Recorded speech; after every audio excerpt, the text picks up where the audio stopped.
सरस्वत्यै नमः। श्रीवेदपुरुषाय नमः। श्रीमातुपितुगुरुचरणकमलेभ्यो नमः। श्री सीतानाथ समारंभां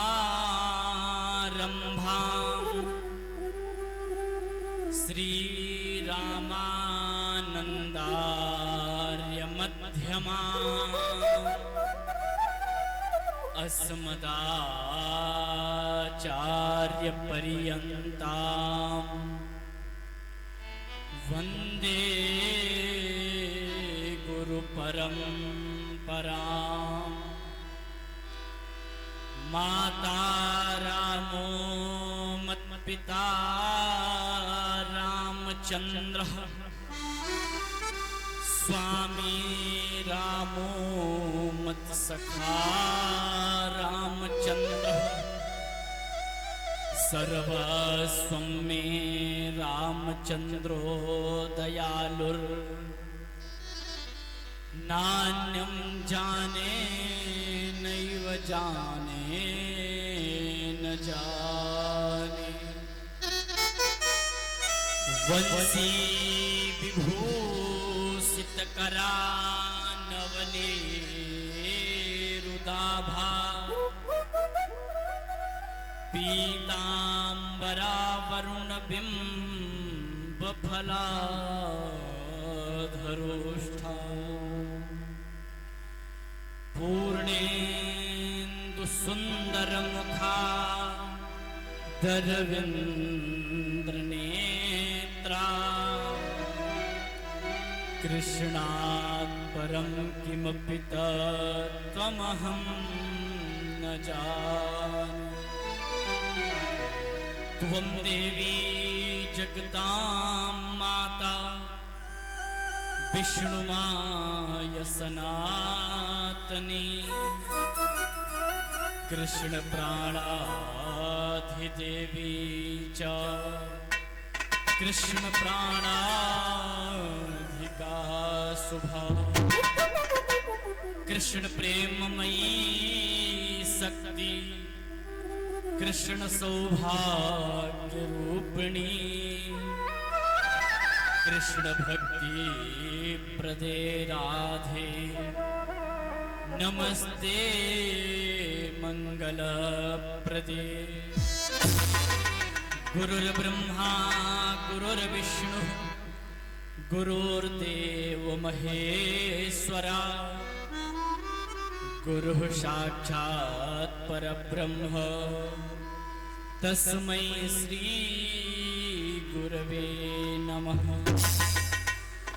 मनोजवं मारुततुल्यवेगं जितेन्द्रियं बुद्धिमतां वरिष्ठं वातात्मजं वानरयोधमुख्यं श्रीरामदूतं शरणं प्रपद्ये।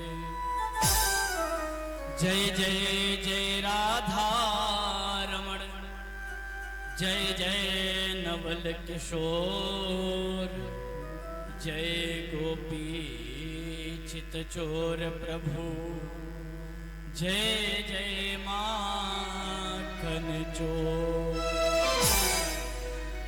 राधे मेरी स्वामिनी मैं राधे को दास जन्म जन्म मोहि दीजियो श्री वृंदावन को आस।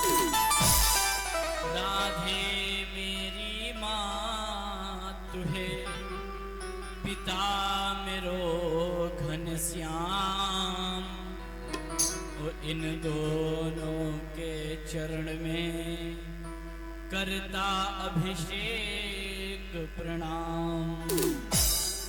वृंदावन के वृक्ष को मर्म न जाने को डाल डाल अर पात पात पे श्री राधे राधे हो।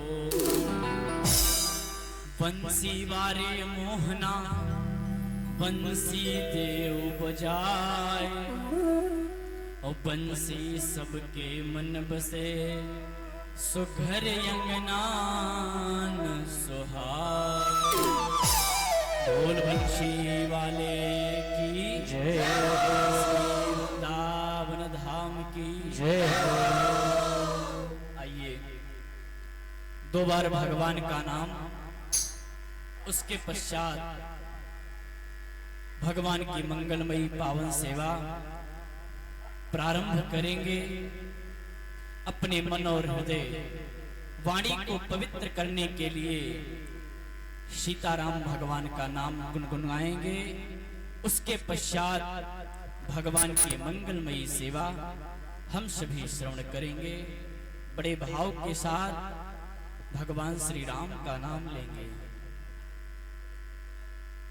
मधुर मधुर नाम सीताराम सी। मधुर मधुर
सीताराम सीताराम मधुर मधुर नाम सीताराम सीताराम मधुर मधुर नाम सीताराम सीताराम मधुर मधुर नाम सीताराम सीताराम मधुर मधुर नाम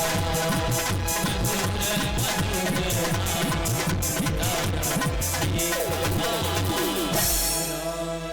बोल भागवत भगवान की, श्री राजा रामचंद्र भगवान की, वृंदावन बांके बिहारी लाल की जय, श्री राधा रानी सरकार की जय, बाबा औघड़नाथ धाम की जय हो, श्री नटखट गोपाल भगवान की जय, श्री गिरधर गोपाल भगवान की जय हो, श्री गौ माता की जय, परम पूज्य श्री सद्गुरुदेव भगवान की जय, अपने अपने माता पिता की जय, श्री राधे श्याम जय जय श्री राधे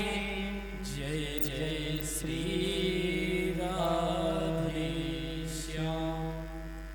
हरिशरणम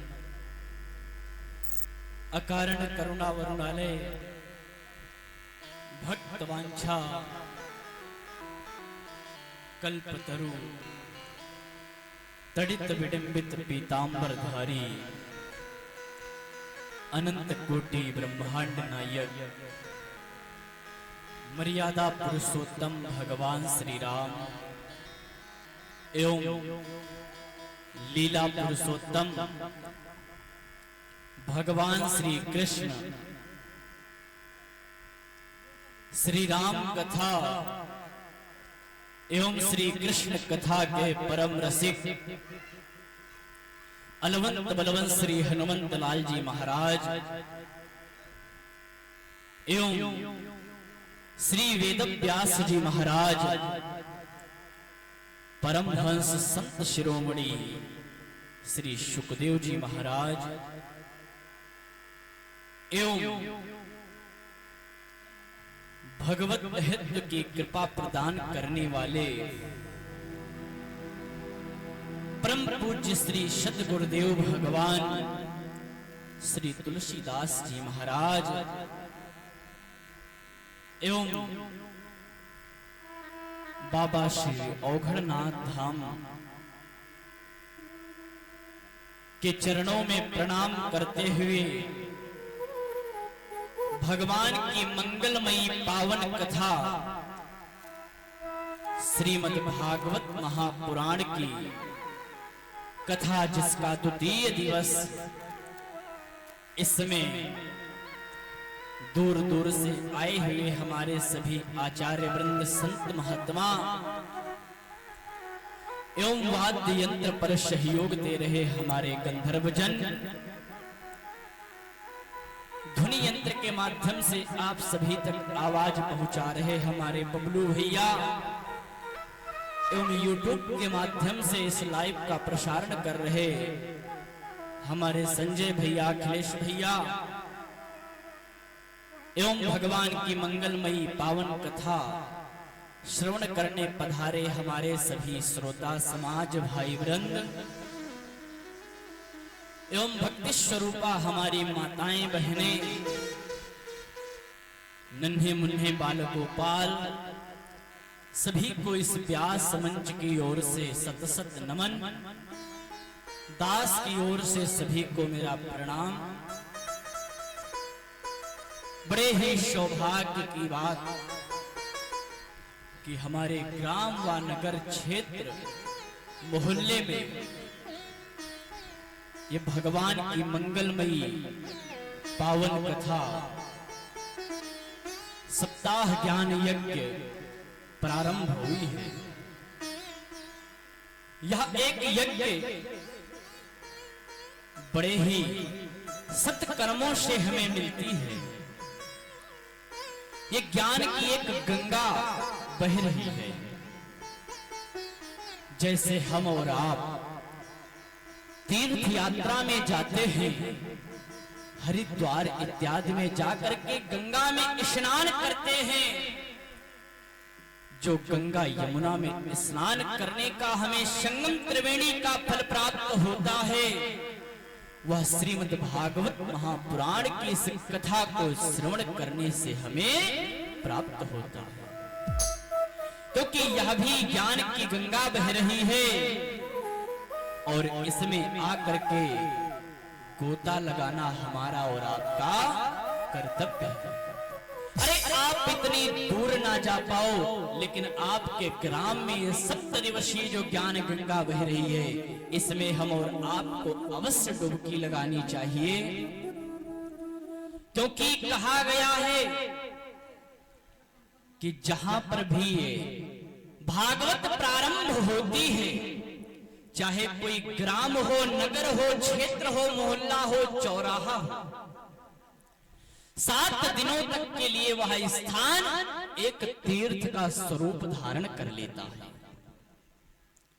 इसलिए प्यारे सज्जनों, आज जिस स्थान पे हम और आप बैठे हैं, यहाँ की तो महिमा बताने की कोई आवश्यकता ही नहीं है, क्योंकि ना कोई चौराहा है, ना कोई मोहल्ला, ये तो बाबा का भंडार है, दरबार है। सबसे बड़ा तीर्थ है हमारे औघड़नाथ बाबा का। इसलिए इस पावन पुलिन तीर्थ में ये पावन कथा इस धरा पर बैठकर हम आप श्रवण कर रहे हैं, यह हमारे जीवन का परम सौभाग्य है। क्योंकि भैया ये भगवान की ऐसी अमृतमयी कथा है कि हम और आपको बड़े ही क्षणिक समय में प्राप्त होती है। ये देवताओं की भी दुर्लभ कथा, और हम आप मनुष्य तन पा करके साधारण से पा रहे हैं। ना कोई परिश्रम कर रहे हैं, ना ही किसी प्रकार का कष्ट है, फिर भी हमें भगवान की कथा प्राप्त हो रही है।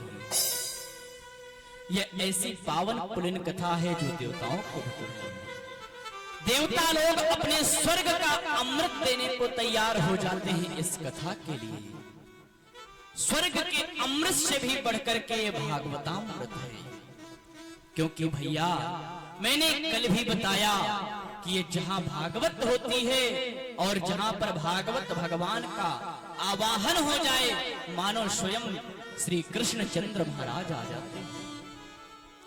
क्योंकि इस भागवत में 18,000 श्लोकों में और कोई नहीं, सिर्फ हमारे द्वारिकाधीश विराजमान है।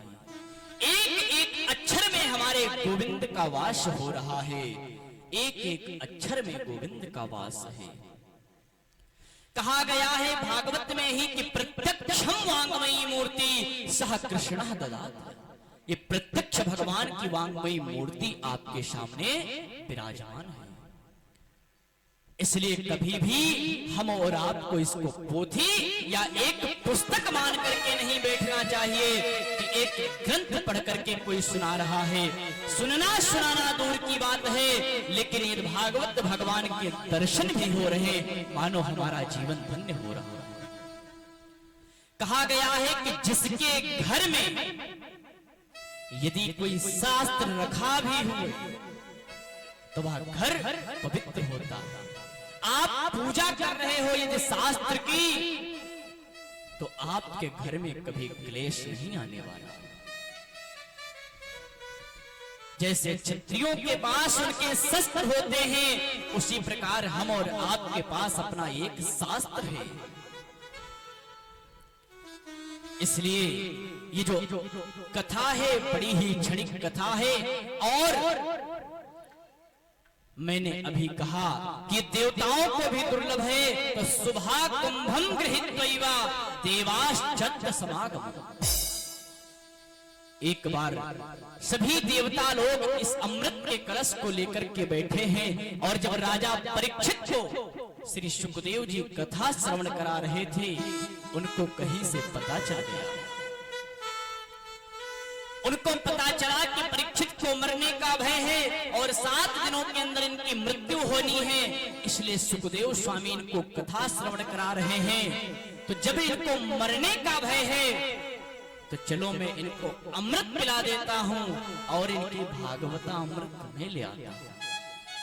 देवता लोग बड़े स्वार्थी हैं और देवताओं की बात छोड़ो, स्वार्थी तो हम और आप भी हैं, क्योंकि कहा गया स्वार्थ बिनु न होई प्रतीति और बिनु प्रतीति होई नहीं प्रीति।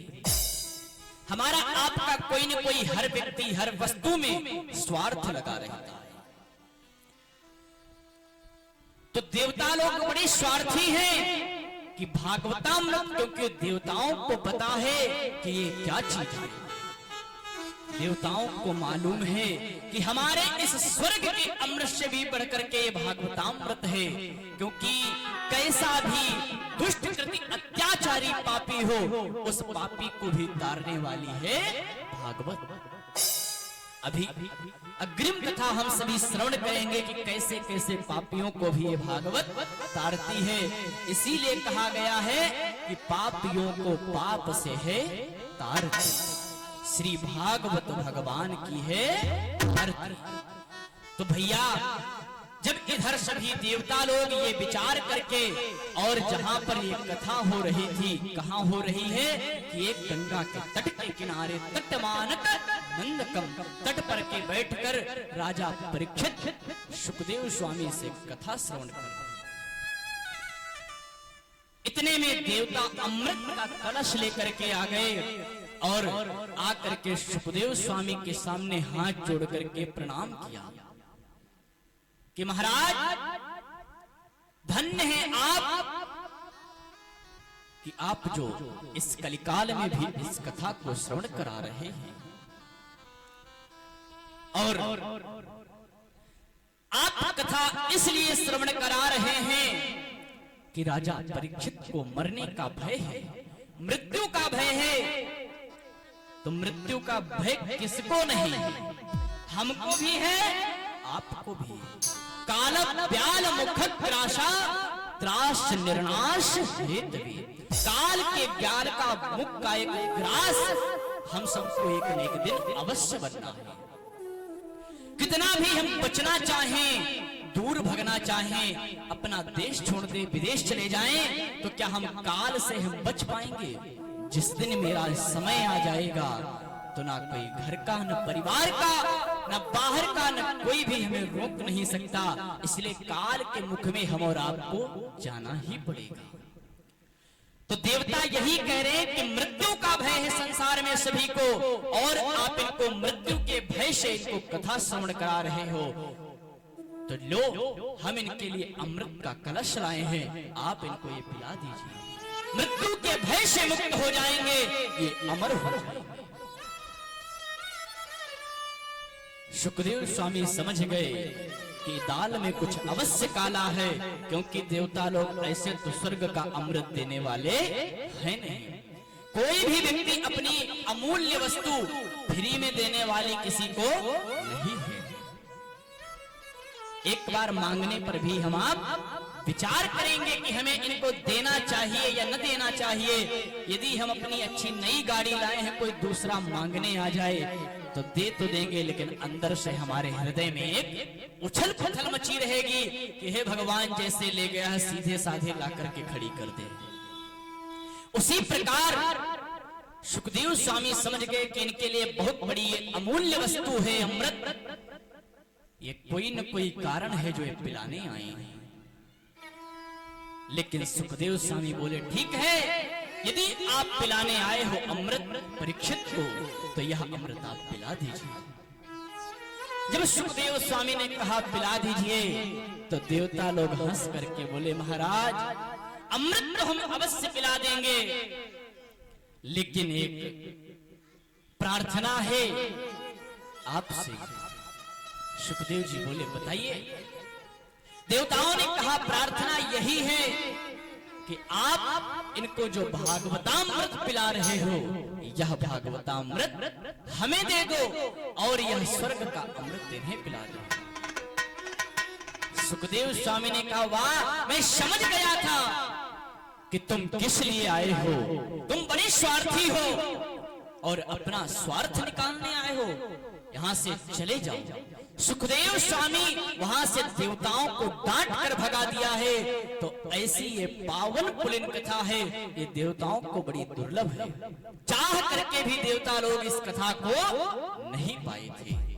लेकिन हमारा और आपका सौभाग्य कि ना कोई कार्य है, ना ही कोई हमें परिश्रम करना पड़ा, लेकिन औघड़ बाबा की इतनी कृपा हुई कि पवित्र मास श्रावण मास चल रहा है और आज तो असीम कृपा कि बाबा का दिन सोमवार पड़ा है।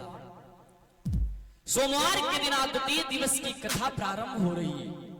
तो ये बड़ा ही हमारा आपका सौभाग्य है।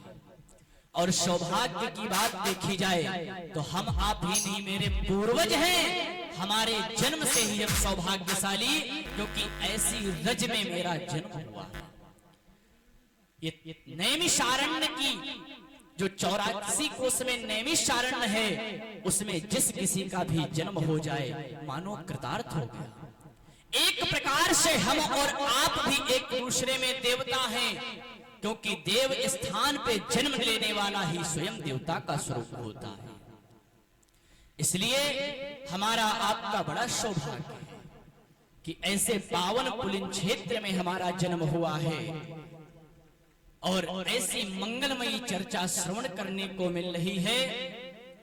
तो इसलिए अवश्य पधारें और इस कथा को अवश्य श्रवण करें। जब ये ऐसी कथा देवताओं को लगी तो परीक्षित ने एक प्रश्न कर दिया सुखदेव जी से कि महाराज, आप ये बताओ कि अभी देवता लोग अमृत लेकर के आए, जब अमृत से मुझे मुक्ति मिल सकती थी तो आपने उन्हें ये क्यों नहीं दिया और भागवत क्यों सुना रहे हो? भागवत में क्या है? आप कृपया मुझे विस्तार से बताओ। तब जाकर के सुखदेव स्वामी ने कहा, भैया ये भागवत एक ऐसी चीज है जिसकी तुलना कोई नहीं कर सकता है। क्या अमृत उसके बराबर दसियों गुना जाए, लेकिन फिर भी भागवत की बराबरी किसी से नहीं हो सकती है। कोई शास्त्र हो, कोई ग्रंथ हो, कोई ग्रंथ भी इस भागवत की तुलना नहीं कर सकता है। ये ऐसी एक पावन पुलिन कथा है। फिर परीक्षित ने प्रश्न कर दिया कि महाराज, यदि ऐसी ये कथा है तो फिर ये लोग फिर 7 दिनों में ही क्यों इसको सुनते हैं? फिर तो इसको महीनों तक सुनना चाहिए और सालों तक चलना चाहिए। 7 दिनों में ही क्यों सुनी गई? ये कहां से परंपरा प्रारंभ हुई? तब सुखदेव स्वामी कहते हैं, परीक्षित ये कथा सर्वप्रथम सबसे पहले सौनकादिक ऋषियों ने श्री नारद जी महाराज को सुनाया था। जैसे ही इस बात को कहा तो सूत जी महाराज कहने लगे कि महाराज आप क्या कह रहे हो? नारद जी, मेरी तो मति भटक रही है कि नारद जी महाराज तो 2 घड़ी 2.5 घड़ी से ज्यादा टिकते नहीं हैं और वो 7 दिनों तक लगातार कथा सुने कैसे? आप कृपया करके मुझे विस्तार से बताने का प्रयास करें, मैं कुछ समझ नहीं पा रहा हूं, आप विस्तार से बताओ। तो सुखदेव स्वामी यहां से आज कथा विस्तार करना प्रारंभ करते हैं। तो एक बार श्री नारद जी महाराज भजनों के साथ अपने भगवान का भजन एवं सत्संग करने के लिए वनों में निकले और विचार किया नारद जी महाराज ने कि चलो आज कुछ देखना चाहिए कि क्या हम ही बाबा लोग यहाँ कर रहे हैं कि बाहर भी कोई कर रहा है। क्योंकि आजकल साधु संत भी ऐसे हो गए हैं कि पाखंड निरतः शंका कि साधु संत भजन ही कर रहे हैं कि पाखंड कर रहे हैं। चलो आज इनका परीक्षण करा जाए। और भैया नारद जी महाराज स्वयं में बहुत बड़े साधु हैं और ये साधु कब से बड़े, इनकी माँ स्वयं बहुत बड़ी साधु थी। अब इनकी कथा ये नारद चरित्र पे हम आ जाएंगे तो बहुत बड़ी कथा है, अभी इसी को चलने देते हैं। तो श्री नारद जी महाराज की माँ बहुत बड़ी साधुओं की सेवा करती थी, संतों की सेवा, भोजन बनाना, वस्त्र धुलना और उनकी जूठन जो बस्ती थी उनको ग्रहण करती थी। तो जैसा माँ ने खाया पिया, और कहा गया है जैसा माँ करेगी माँ खाएगी पिएगी, जैसा खाओगे अन्न वैसा होगा मन। तो इसलिए माँ ने भगवान की भक्ति भजन करके संतों का संग किया, तो माँ का प्रभाव बालक के ऊपर पड़ा। और ये सच है, माँ का प्रभाव बालकों पर अवश्य पड़ता है। जैसा माँ करेगी बचपन में, माँ बचपन में सिखा देगी कि आप पिताश्री बोलो, तो अपने पापा को पिताश्री बोलेगी, और यदि पापा कहोगे तो पापा कहेगी, और डैडी कहवाओगे तो डैडी कहने लगेगी। ये हमारे माँ और बाप के दिए हुए संस्कार होते हैं। तो इस प्रकार जो माँ बाप संस्कारों में ढालेगा उसी तरह बालक ढलता है। तो आज नारद जी महाराज माँ की तरह ही माँ की एक एक बात को भगवान के भक्तों की सेवा करते हुए देखकर स्वयं साधुओं के साथ रहते रहते बहुत बड़े साधु हो गए। क्योंकि कहा गया है जब साधु और संतों का संग कर लोगे आप तो अच्छी से अच्छी आपकी बन जाएगी। और अवश्य हम आपको सत्संग करना चाहिए, साधुओं का संग करना चाहिए। नारद जी महाराज साधुओं का संग करते करते स्वयं साधु हो गए। कैसे? अरे संतन के संग लाग रे, संतों का संग किया है। कैसे? संतन के संग लाग रे, तेरी अच्छी बनेगी, संतन के संग लाग रे, संतन के संग लाग रे, तेरी अच्छी बनेगी, संतन के संग लाग रे,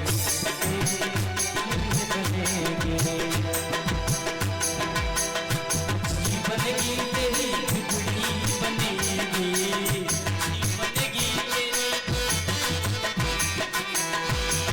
बनेगी तेरी बिगड़ी बनेगी, बनेगी तेरी बिगड़ी बनेगी। राम रतन धन मांग ले, तेरी अच्छी बनेगी, संतन के संग लाग रे, तेरी अच्छी बनेगी, संतन के संग लाग रे, तेरी अच्छी बनेगी, संतन के संग लाग रे, तेरी अच्छी बनेगी। और शंकर भगवान की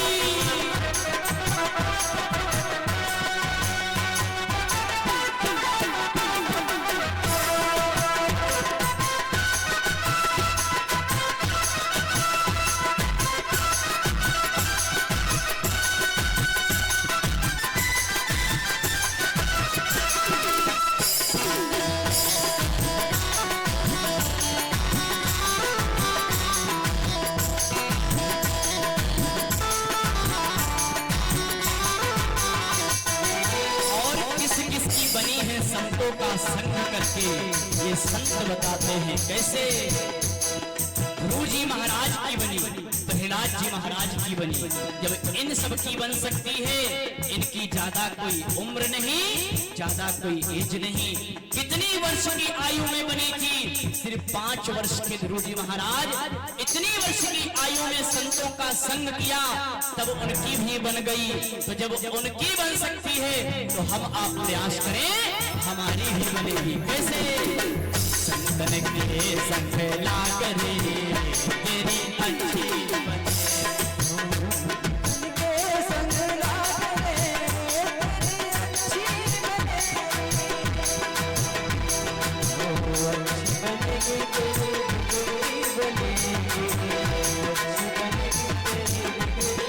बनेगी,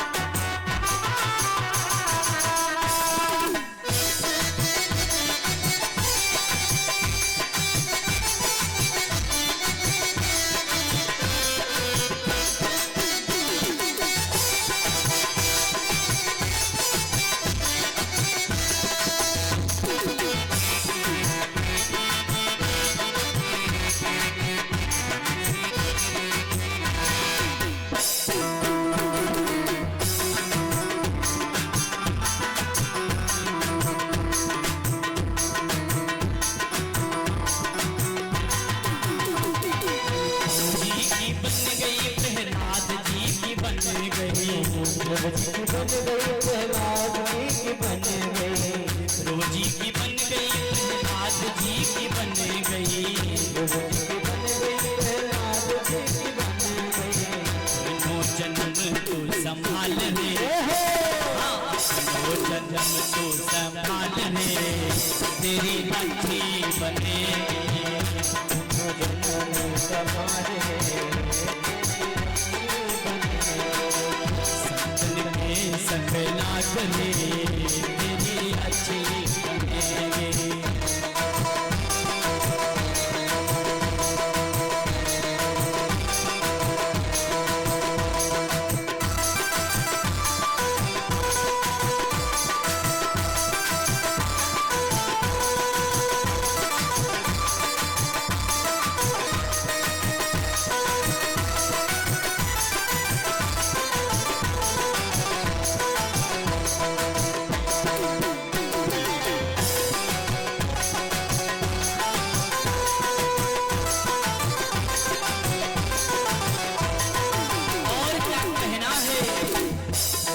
से तो है हंस बनावे, कागा से तो है हंस बनावे, कागा से तो है हंस बनावे, कागा से तो है हंस बनावे। अरे जो कौवा होता है कागा, यदि संतों का संग करो तो कौवा से तुमको हंस बना देगा, इसलिए कागा से तुम्हें हंस बना देगी। कैसे? कागा से तो है हंस बनावे, कागा से तो है हंस बनावे, कागा से तो है हंस बनावे, कागा से तो है हंस बनावे। जाए जाए दिल के ताक रे, तेरी अच्छी बनेगी, संग लाग रे, अच्छी बनेगी, संतन के संग लाग रे, तेरी अच्छी बनेगी।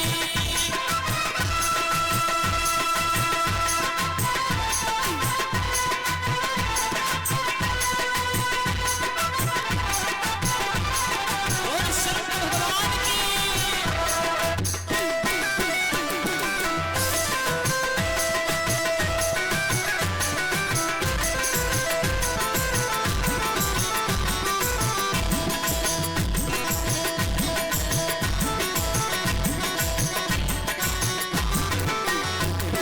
और क्या कहना है? यदि संतों का संग करोगे तभी भक्ति बढ़ने वाली। भगवान की पूजा करने से भक्ति बढ़ती है, संतों का संग करने से भक्ति बढ़ती है। और कहा गया है जैसी करोगे संगत वैसी होगी आपकी रंगत, इसलिए संग अच्छा करो।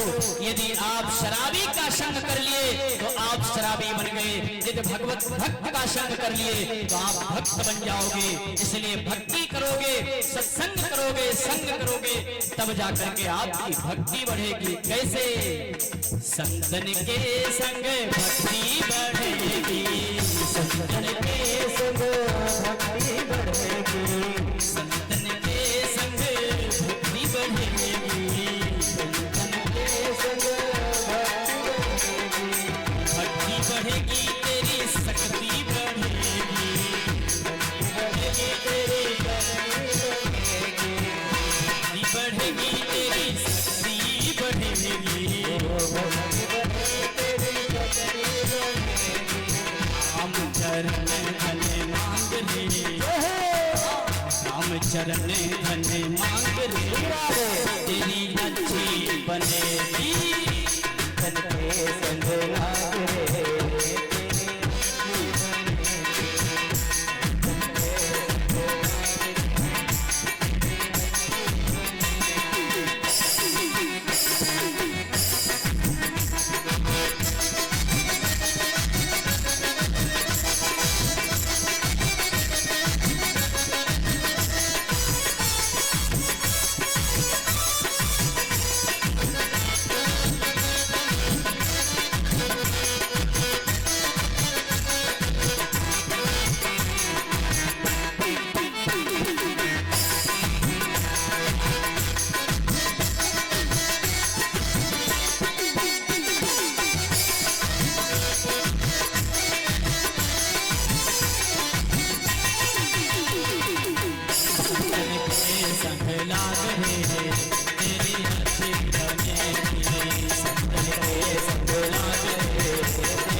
मेरे भैया संतों का संग करो।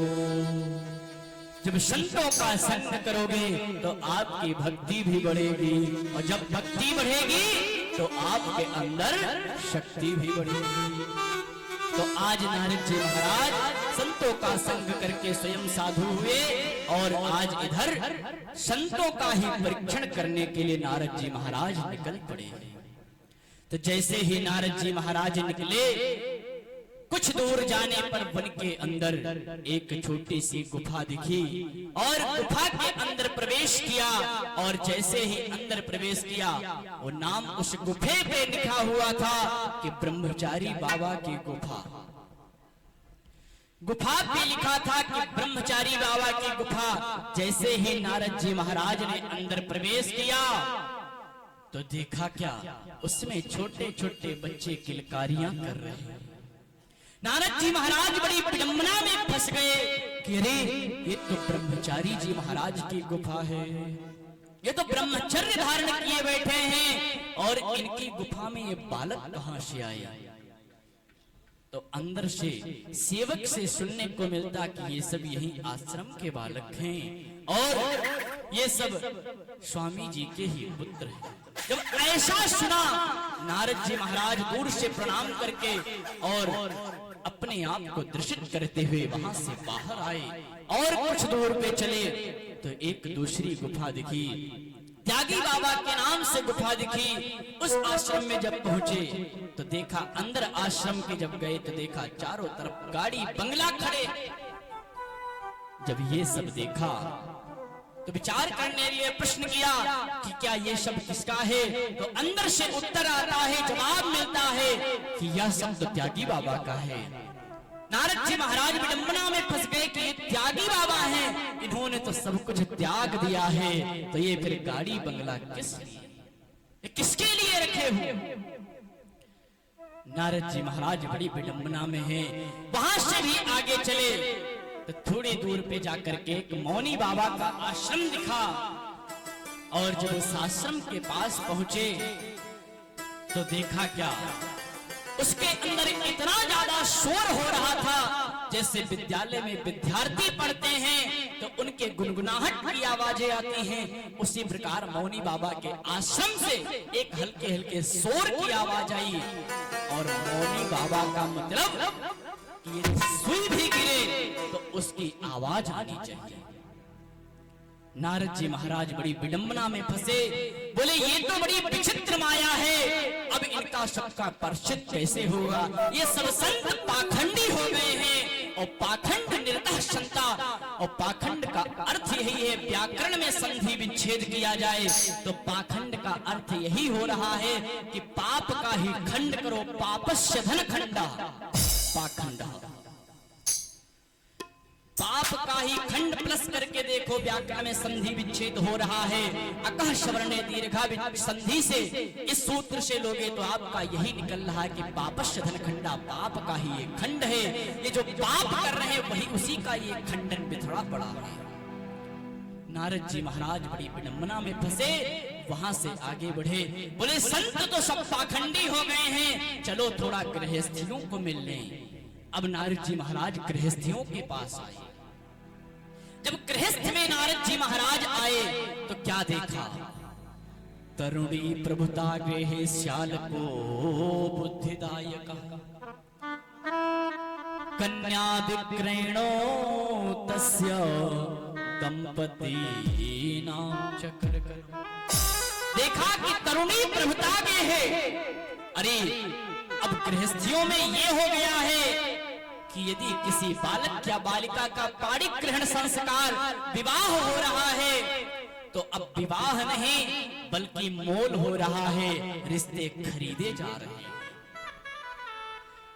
कि यदि इतना दोगे, गाड़ी बंगला है, तभी हम अपनी कन्या को ब्याहेंगे, और यदि इतना नहीं दोगे, लड़के वाला भी कहता इतना होना चाहिए तो लड़की वाला भी कहता आपके घर भी इतना होना चाहिए। इस प्रकार क्रय और विक्रय होने लगा, कन्याएं बिकने लगी। कन्या विक्रयणो तस्या दंपति नाम चक्कर। बड़ी विचित्र माया हो गई। पहले के समय में कुछ नहीं था, हम और आप समझ भी नहीं पाते, जानते भी नहीं थे। ब्राह्मण और नाई जाकर के रिश्ता फिक्स करता था, शादियां होती थी, सब कुछ हो जाता था, किसी को एक भनक नहीं लगती थी। और अब तो छोटी छोटी बातों पे सब कुछ हो जाता है। तो नारद जी महाराज गृहस्थियों को देखकर बड़ी विडंबना में फंसे। और दूसरी बात देखा कि घर में माँ बाप बैठे हैं तो माँ बाप की कोई परवरिश नहीं करते। यदि बहू रानी घर में आ गई है तो पूरा सारा मलिकपन उनके पास चला जाता है। तरुणी प्रभुतागे है श्याल को बुद्धिदायका, यदि कोई राय लेनी है तो सबसे पहले माँ बाप से ना पूछकर अपने साले साहब को, स्यालक माने साला, साले साहब को बुला करके उनसे बात पूछी जाती है कि यह हमें करना उचित है या अनुचित है।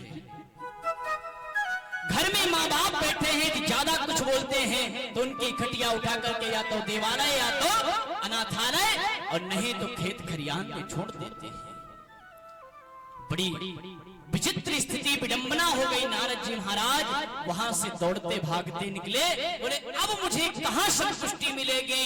अब तो सत्संग के लिए निकला था शांति के लिए, लेकिन तो चारों तरफ क्रांति फैली हुई है।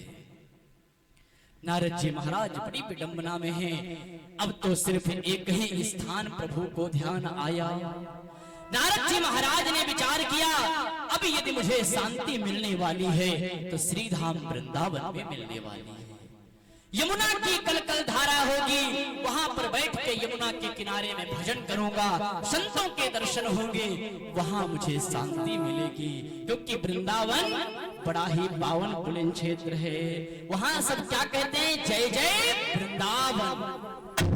इसलिए चलो हम और आप भी कर लेते हैं चल के जय जय वृंदावन। सभी संत महात्माओं के बीच में नारद जी महाराज इधर वृंदावन पहुंच रहे हैं और भजन करते हुए जा रहे हैं। कैसे, जय जय वृंदावन वृंदावन वृंदावन, जय जय वृंदावन जय जय वृंदावन वृंदावन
महाराज श्री धाम वृंदावन में आ गए हैं और जैसे ही वृंदावन में प्रवेश किया तो यहाँ पर भी नारद जी महाराज ने एक बड़ी विचित्र स्थिति देखी।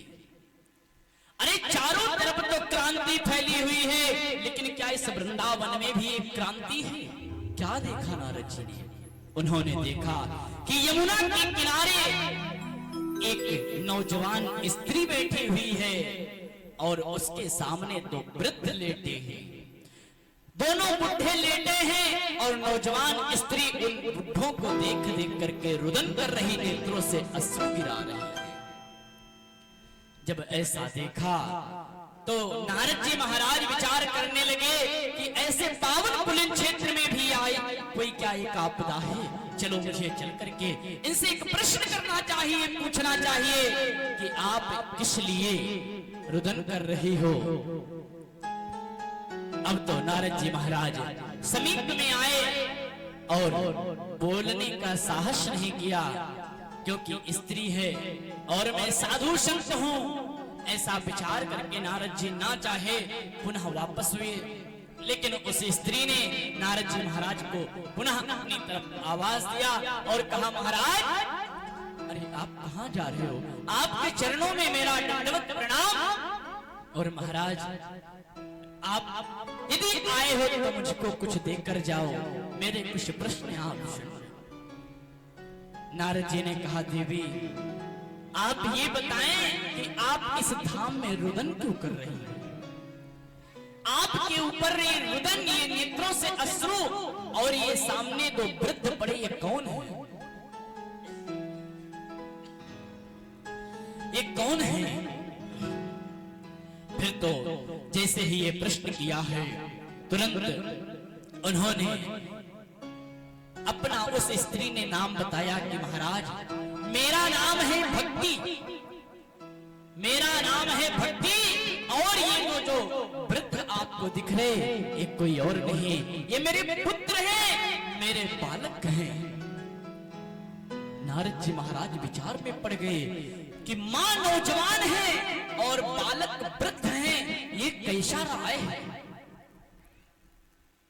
फिर तो नारद जी महाराज ने कहा, मां आप कृपा करके मुझे विस्तार से इस बात को बताएं, क्या है, आप कहां से हो, कौन हो? फिर तो भक्ति देवी ने कहा, अहम भक्ति ऋतिख्यातौ इमौ में कलयौ तनु ज्ञान वैराग्य नामानो दक्षिणे चाजर्जनो। मेरा नाम है ज्ञान भक्ति और ये जो बालक है इनका नाम है ज्ञान और वैराग्य। और मैं दक्षिण भारत की रहने वाली हूँ, महाराष्ट्र में पली बढ़ी हूँ, गुजरात आदि देशों में मेरा कहीं पर सम्मान, कहीं पर मेरा व्यवमान हुआ। कर्नाटक आदि क्षेत्रों से होते हुए मैं श्री धाम वृंदावन में आई और महाराज मैं इतनी जगहों की यात्रा कर ली, मैं वृद्ध रही, लेकिन इस स्थान पर आकर के मुझे एक विडंबना ये देखने को मिली कि जैसे ही मैं ब्रिज में आई कि मेरा नौजवान स्वरूप पूरा हो गया। मैं वृद्ध थी, मैं नौजवान हो गई और मेरे बालक जो हैं ये नौजवान थे, ये दोनों वृद्ध होकर के यहाँ जर्जरित पीड़ा में पड़े हुए। अब आप आए हो तो कुछ कल्याण करके अवश्य जाओ। नारद जी महाराज बड़ी विडंबना में फंसे कि यदि ये हुआ तो कैसे हुआ। तो ये सच है भैया, भक्ति माता जो है ना, भक्ति सब में है और भक्ति चारों तरफ विद्यमान है। श्रावण का महीना चल रहा है, जहां आप देखो बोल बाम के सभी जयकारे कर रहे हैं, भक्ति सब में छाई है। जहां देखो शंकर जी के मंदिरों में आपको भीड़ मिलेगी। क्या श्रावण में ही शंकरों जी की भक्ति हो सकती है? हर समय करनी चाहिए। भक्ति है हमारे अंदर, लेकिन मेरा जो ज्ञान है, वैराग्य है, ये बिल्कुल नहीं। ज्ञान वैराग्य से हम और आप शून्य हो गए हैं। इसलिए भक्ति यही कहती कि वृंदावन धाम में आओ, भक्ति बहुत है लेकिन लेकिन ज्ञान वैराग्य बहुत कम दिखता है। क्यों? क्योंकि आजकल हम और आप जाएंगे, क्यों वृंदावन है, क्या हम कहीं का भी ले लें, किसी भी स्थान में जाते हैं तो भगवान के दर्शन या तीर्थ यात्रा कम, हम पिकनिक ज्यादा मनाते हैं वहां जाकर, और ये बिल्कुल गलत है। अरे भगवान के धाम में जाओ, सब कुछ त्याग के जाओ, भगवान के सामने श्रृंगार भूल जाओ, क्योंकि ठाकुर जी के सामने श्रृंगार हम करने योग्य है ही नहीं। अरे मुझे तो उन्हें स्वयं सजाना है, उनका श्रृंगार करना है। लेकिन भैया हम और आप जाते हैं ऐसे स्थानों पे, स्वयं का श्रृंगार करके फोटो वीडियो रील बना के डालते हैं, इससे दिखाते हैं कि मैं इस स्थान पे भी जा चुका हूं। अरे अच्छे अच्छे ऐसे लोग पड़े हैं कि हजारों बार वृंदावन होके आ जाए, हजारों बार अयोध्या काशी होके आ जाए, मथुरा, लेकिन उनसे पूछ लो जहां गए थे उस मंदिर में किस देवता की मूर्ति थी या कौन बैठा था, उनमें साहस नहीं होता कि वो बता पाए आपको, क्योंकि उनका ध्यान कहां रहता है, एक अपने मोबाइल या इधर उधर की दुनिया में। भगवान से क्या मतलब? चलते समय ये कहेंगे कि चलो थोड़ा प्रसाद अवश्य लिए चलो, घर वाले पूछेंगे तो बताएं। इसलिए भक्ति करो पर ऐसी मत करो। बस इसी के कारणवश आज वृंदावन में भक्ति माता नौजवान हो गई हैं और ज्ञान वैराग्य जर्जरित अवस्था में वृद्ध होकर शून्य हो गए। नारद जी महाराज बड़ी विडंबना में सोच किए, बोले माँ यदि आप ऐसी बात कर रही हो तो मैं, यदि ऐसी बात है कि ज्ञान वैराग्य से यदि ये शून्य है तो मैं इनको अवश्य जागृत करके दिखाऊंगा, क्योंकि मेरा धर्म है और मैं साधु हूं। अपनी साधुशाही से चाहे मुझे इनको शांत बनाना पड़े, लेकिन मैं आपको वचन देता हूं कि माँ आपके इन बालकों को और इस संसार में भक्ति ही नहीं ज्ञान और वैराग्य भी होगा सभी के पास। आज जब नारद जी ने ये वचन भक्ति मां को दिया तो भक्ति मां ने कहा जाओ, यदि आप मुझे ये वचन दे रहे हो तो मैं भी एक आपसे वादा करती हूं कि जहां जहां पर आप जाओगे, भगवान की कथा कराओगे या कथा करोगे, कीर्तन करोगे, मेरा भक्ति और ज्ञान और वैराग्य दोनों पुत्रों के साथ में आकर के ताता तकिया करके नाचूंगी। इसीलिए कभी कभी भगवान की कथा होती है, उसके बीच में यदि भजन उठ जाए या कोई भाव आ जाता है तो हमारे अंदर से नेत्रों से अश्रु गिरे या भाव में हम उठ करके झूमने लगते हैं, तो कौन? स्वयं भक्ति महारानी अपने ज्ञान और वैराग्य पुत्रों के साथ आती हैं। और ये वचन था, वादा था, आज भी वो निभाती हैं और यहाँ भी आती हैं, आएंगी, हम आप जान पाए या ना जान पाए। अब तो नारद जी महाराज उन दोनों बालकों को अनन्य शास्त्र ग्रंथ उनके कर्णों में फूंकना प्रारंभ किए, सुनाने लगे, लेकिन ज्ञान और वैराग्य बिल्कुल शून्य है। वो उठने की मूर्छित अवस्था में पड़े, उठने की हालात नहीं है। अब तो नारद जी महाराज सब कुछ देख लिए, अब अंतिम शब्द ले लिया, एक गीता जी को उठा लिया, भगवत गीता को उठाया और जैसे ही गीता उठाई, गीता के श्लोक गुनगुनाना प्रारंभ किया। जैसे ही गीता के श्लोक गुनगुनाए, मानो हल्का हल्का उनके अंदर प्राण आने लगे। और गीता में इतनी शक्ति है भैया कि नित्य प्रति आप एक अध्याय का पाठ करने लगे, कोई भी क्लेश आने वाला नहीं है। और गीता की बहुत मान्यता है, हम तो यही कहेंगे कि हर जगह होनी चाहिए गीता। और अभी कुछ समय पहले अमेरिका आदि क्षेत्रों में गीता की इतनी महानता थी, अभी भी यदि आप चले जाओ गीता का एक श्लोक सुना दो, गीता के विद्यालय खुल रहे हैं, चाहे बालक हो या बालिका हो, उसको गीता के श्लोक याद हो जाएं और वहां जाकर के अब गीता पढ़ाई जाने लगी। हमारी चीज है अंग्रेज अपनाना प्रारंभ कर दिए। अमेरिका आदि अनन्य क्षेत्रों में, देशों में भगवत गीता का प्रचार हो रहा है, सब गीता करने लगे।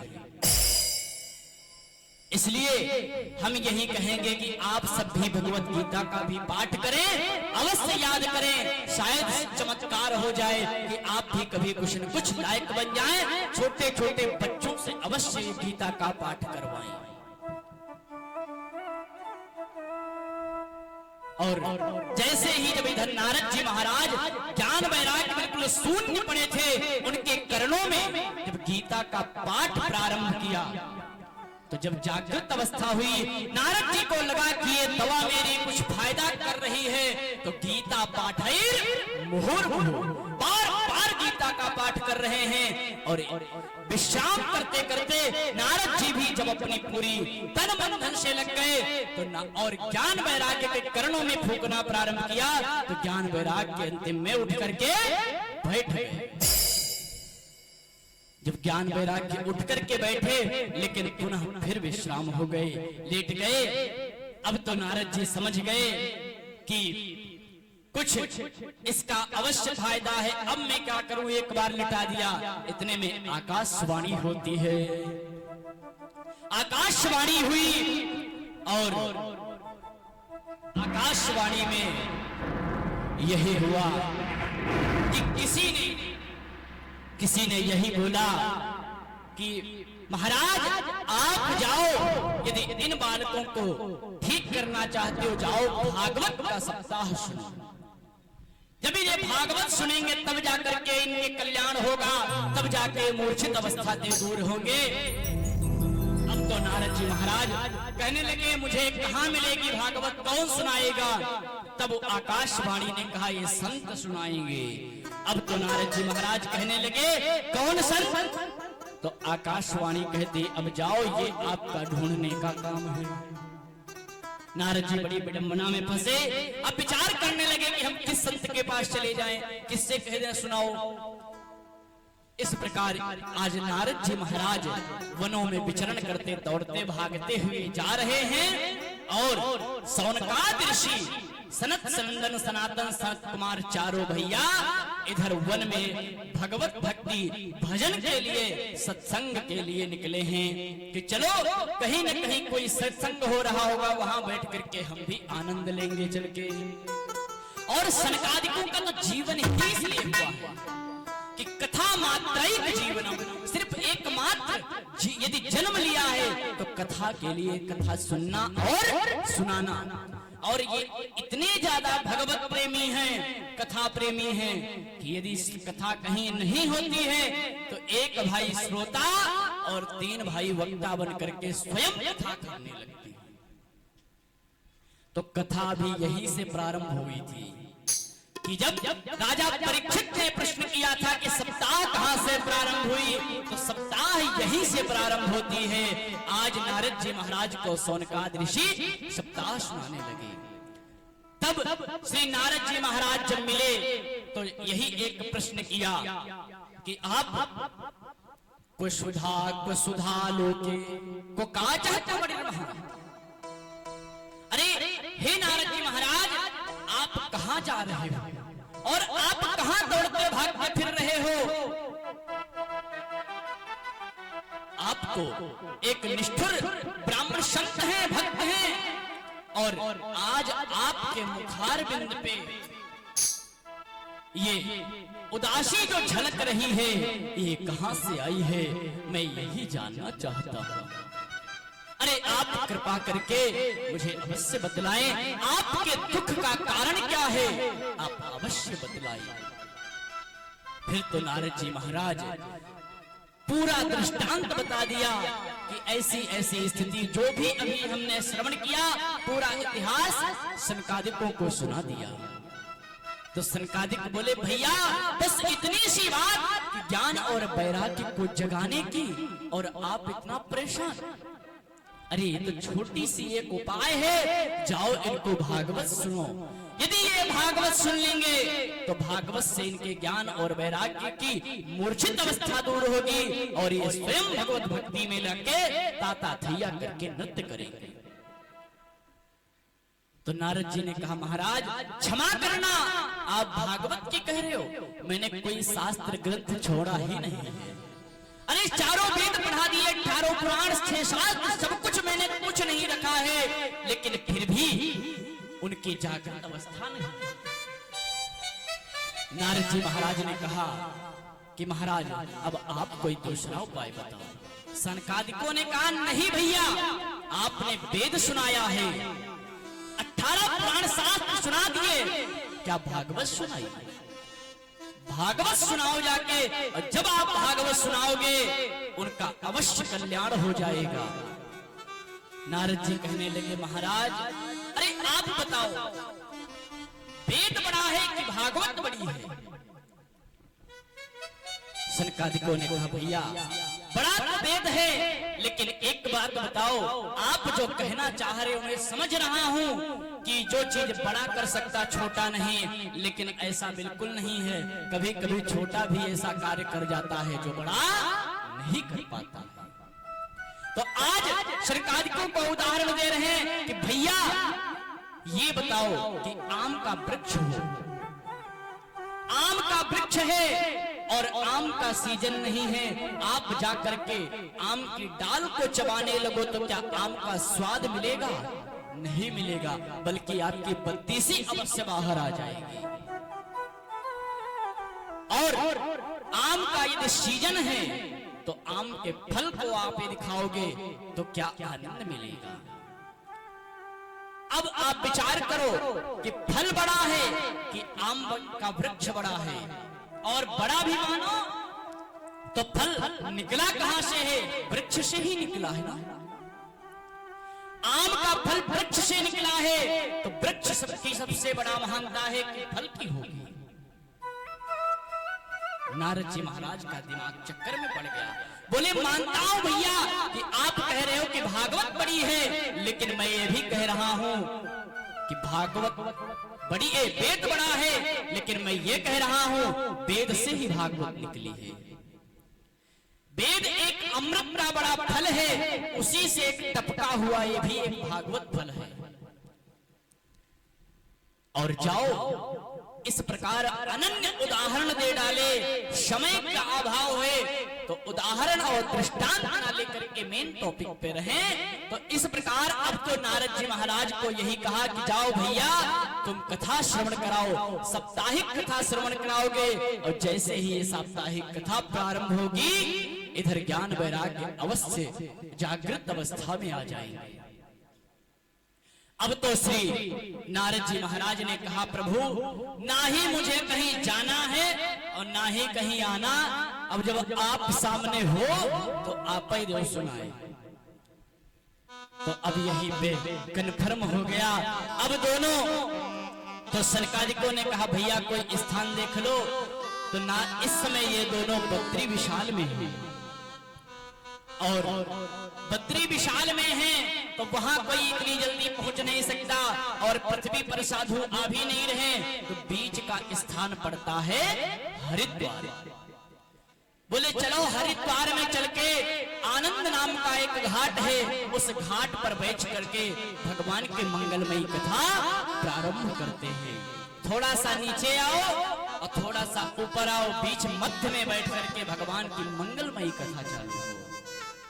अब तो इधर सभी ऋषि मुनि आए, और जब ये कथा प्रारंभ हुई, इसकी सूचना चारों तरफ फैली, तो सारे देवी देवता आने लगे। कहां कहां से देवी देवता आए?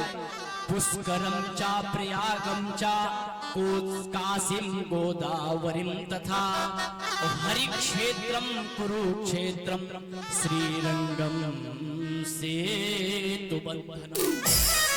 जहां जहां तक इस भागवत की सूचना पहुंची है, सभी संत महात्मा ऋषि अपने अपने अपने सारथियों के साथ आना प्रारंभ कर दिए, और हरिद्वार का पावन पुलिन क्षेत्र आनंद नाम का घाट, वह तट संतों से पूरा घिर गया। बीच में चार भाई शौनकादिक बैठे हुए हैं, और नारद जी महाराज श्रोता बनकर के संकल्प लेकर के भगवान की कथा प्रारंभ हो रही है। जब इधर भगवान की कथा प्रारंभ हुई तो सब तो आने लगे, और रह गई भक्ति महारानी। भक्ति महारानी जब आई, उन्होंने कहा भैया मैं कहाँ विराजमान हूँ? अरे आपने सबके स्थान सुनिश्चित किए हैं, आप मुझे भी कोई एक स्थान दो, मैं भी बैठ जाऊं। तो एक वादा था नारद जी महाराज का कि आपको मैं अवश्य जागृत करूंगा, आपके बालकों को।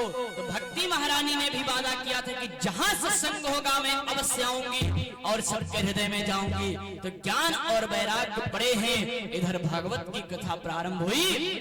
भक्ति महारानी स्वयं बालकों को लेकर के ताता थैया करते हुए आ गई है। और कथा के मध्य जैसे ही जयकारा लगता है, सब जय बोलते हैं, बोल भागवत भगवान की जय। जयकारा लगता है। इसके बाद कीर्तन प्रारंभ करते हैं। तो जब कीर्तन प्रारंभ होता है तो कोई मृदंग बजा रहा है, कोई ताल बजा रहा है, कोई जयकार बन रहा है, कोई हाहाकारी दे रहा है। इस प्रकार बड़ा ही धूमधाम से हरि नाम कीर्तन प्रारंभ हुआ। और इस कीर्तन में भक्ति महारानी अपने पुत्रों के साथ ताता थैया करके नाचने लगी। कैसे? श्री कृष्ण गोविंद हरे मुरारे, हे नाथ नारायण वासुदेव।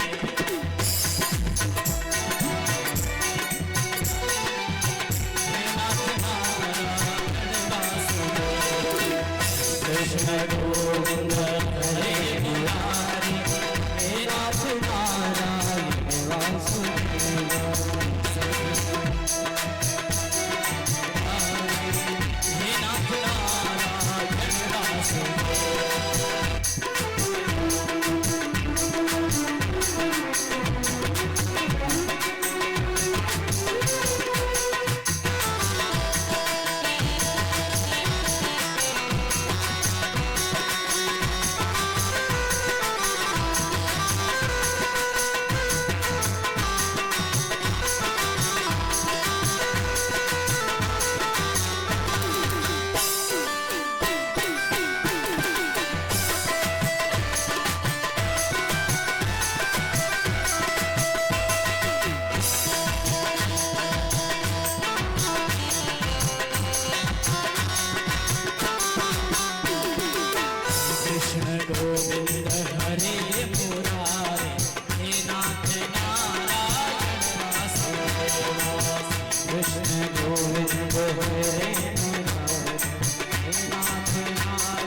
श्री भक्ति महारानी ताता थैया करके इस कथा में नृत्य कर रही हैं और इधर भगवान की मंगलमयी कथा प्रारंभ हो चुकी है।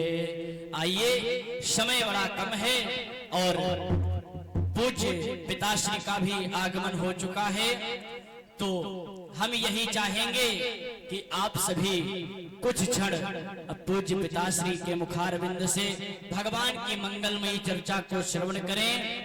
क्योंकि भैया ये जो कथा है ना, हमारी आपकी कथा हर वक्त हर क्षण पाएंगे हम आप, लेकिन जो शब्द हम इनके मुख से श्रवण करने को मिलेंगे ये हमें कभी नहीं मिलने वाले। इसलिए हमें इनकी कथा से अवश्य कुछ न कुछ ज्ञान मिलता है और मैं अवश्य चाहूंगा, क्योंकि हमें यहाँ यदि कुछ मिलेगा तभी जाकर के मैं बाहर कोई दूसरी चीज दे पाऊंगा। इसलिए हमें भी अवश्य श्रवण करना है। आप सभी बड़े भाव के साथ श्रवण करेंगे। आइए 2 बार भगवान औघड़ बाबा का नाम लेंगे, फिर पिता श्री मंचास्थों भगवान की मंगलमयी कथा इनके मुखारबिंद से श्रवण करेंगे। आइए बड़े भाव के साथ। अरे करुणा निधान रउआ जगत के दाता है, करुणा निधान रउआ जगत के दाता है, करुणा निधान रउआ जगत के दाता है, श्री भगवान रउआ जगत के दाता है, जगत के दाता है, जगत के दाता है, जगत के दाता है, जगत के दाता है, जगत के दाता है, जगत के दाता है, भगवान रउआ श्री भगवान रउआ जगत के दाता है, करुणा निधान रउआ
जगत के दान रउआ जगत के दाता है, भगवान रउआ जगत के दाता है, करुणा निधान रउआ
सकवई भैली प्रेम से सकवे भैली भगत भी गुर घर गईली भक्त गुर घर गईली प्रेम से सकवई भैली प्रेम से सकवे छोड़ भगवान रउआ छोड़ भगवान रउआ जगत के दाता हे भगवान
आइए अब पूज्य पिताश्री के मुखारविंद से भगवान की मंगलमयी कथा श्रवण करेंगे बड़े भाव के साथ पंच सादर समर्पित पूज्य पिताश्री के चरणों में। श्री राधे श्री श्री।